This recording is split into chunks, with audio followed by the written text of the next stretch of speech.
നിങ്ങളുടെ favourite shows ഇനി ഒരിക്കലും മിസ്സാവില്ല. ഇപ്പോൾ C5 കാണും നിങ്ങളുടെ ഫേവറേറ്റ് ഷോസ് തികച്ചും സൗജന്യമായി.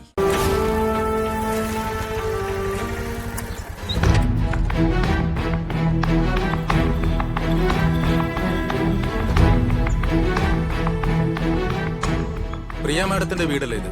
അതെ. ആര്? അത് മാഡത്തിന് അറിയാം. ഒന്ന് വിളിക്കാമോ? ഇപ്പൊ വിളിക്കാം. പ്രിയേ, പ്രിയേ, പ്രിയേ. എന്താ അമ്മേ? ദേ, നിന്നെ തിരക്കി അവിടെ ആരോ വന്നിരിക്കുന്നു.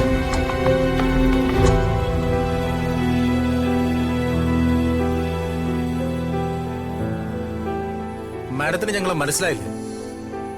സാധനം മേടിച്ചാൽ EMI കൃത്യമായിട്ട് അടയ്ക്കണമെന്ന് അറിയില്ലേ? 3 മാസമായി കുടിശ്ശികയായിട്ട്. ഞങ്ങൾക്കിപ്പോ കാശ് കിട്ടണം. എന്റെ കയ്യിലിപ്പോ തരാൻ അതൊന്നും ഞങ്ങൾക്ക് അറിയണ്ട. ലോണിൽ സാധനം മേടിച്ചോണ്ട് പോകാൻ നല്ല ഉത്സാഹമായിരുന്നല്ലോ. തിരിച്ചടയ്ക്കാനുള്ള ശേഷിയില്ലെങ്കിൽ പിന്നെ എന്തിനാ അതൊക്കെ വാങ്ങിക്കാൻ പോയത്?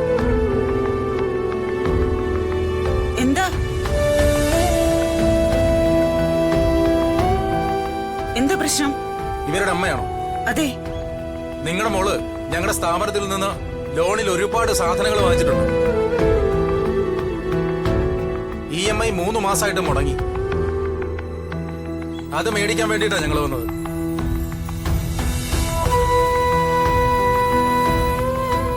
ലോണായ അടവൊക്കെ മുടങ്ങും. അതൊക്കെ ഈ ലോകത്ത് നടക്കുന്ന കാര്യങ്ങളാ. അഹങ്കാരം പറയുന്നു. സാധനങ്ങൾ തരാൻ അറിയാമെങ്കിൽ കാശ് തിരിച്ചു വാങ്ങിക്കാനും ഞങ്ങൾക്കറിയാം.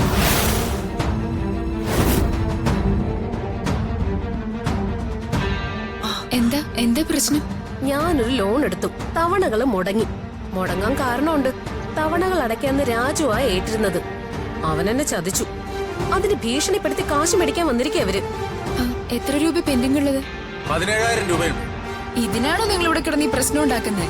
ഇതൊക്കെ മോശമാണ് കേട്ടോ. എന്നാ പിന്നെ നിങ്ങൾ കേഷ് തരാം, ഇപ്പൊ തന്നെ തരാം.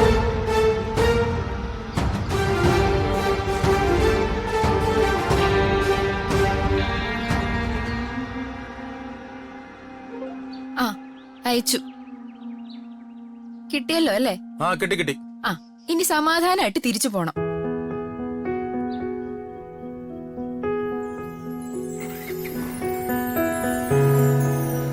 എന്തിനു മോളെ നീ കാശടിച്ചത്? അതിനെന്താ അമ്മേ, ഭാവിയിലെ എന്റെ നാത്തൂനല്ലേ ഇവരെ ചേച്ചി. കണ്ടോ, ഇതാണ് സ്നേഹം. എന്തിനാ അമ്മേ ഇതിങ്ങനെ വച്ച് നീട്ടിക്കൊണ്ടു പോകുന്നേ?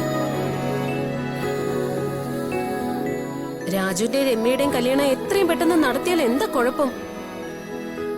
അത് തന്നെ അമ്മ ഞാനും ചോദിക്കുന്നേ. എനിക്കാണെങ്കി ഈ വീട്ടിലേക്ക് വരെ കൊതിയായിട്ട് വയ്യ. എങ്ങനെയെങ്കിലും രാജുവിനൊന്ന് പറഞ്ഞ് സമ്മതിപ്പിക്കമ്മേ.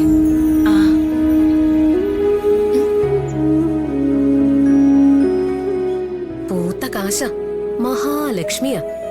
അവൾ ഈ വീട്ടിലേക്ക് വലതുകാല് വെച്ച് കേറി വന്ന നമ്മുടെ എല്ലാ പ്രശ്നങ്ങളും അതോടെ തീർന്നു കൂട്ടിയാ മതി.